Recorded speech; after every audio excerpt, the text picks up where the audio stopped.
ওসমান হাদিকে গুলির ঘটনার পরপরই এই দুই ছবি নিয়ে সন্দেহ বাড়তে থাকে।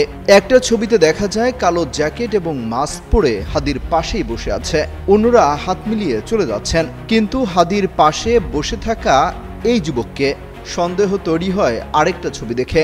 গায়ে কালো পাঞ্জাবি, কালো মাস্ক, গলায় চাদর এবং পরনে জিন্স প্যান্ট ছিল। গুলি করার সিসিটিভির দৃশ্য প্রকাশ্যে আসার পর সেই সন্দেহ পরিষ্কার হতে থাকে। মোটরসাইকেলে করে হামলায় অংশ নেওয়া দুই ব্যক্তি এবং হাদির সাথে প্রচারণা চালিয়ে যাওয়া দুই ব্যক্তির ছবি বিশ্লেষণ করেছে দ্য ডিসেন্ট। তারা নিশ্চিত হয়েছে যে বাইক থেকে গুলি ছোড়া দুই ব্যক্তি আজ দুপুরে মতিঝিল ওয়াবদা মাদ্রাসা এলাকায় হাদির সাথেই মাস্ক পরা অবস্থায় জনসংযোগে অংশ নিয়েছিল। হামলাকারী দুজনের মধ্যে একজনের গায়ে কালো পাঞ্জাবি, কালো মাস্ক, গলায় চাদর এবং পরনে আকাশি রঙের প্যান্ট ছিল।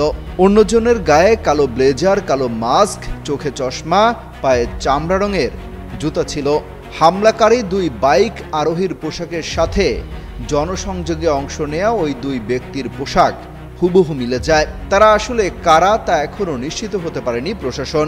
এমনকি কী উদ্দেশ্যে হামলা চালানো হয় তা নিয়েও কোনো তথ্য পাওয়া যায়নি।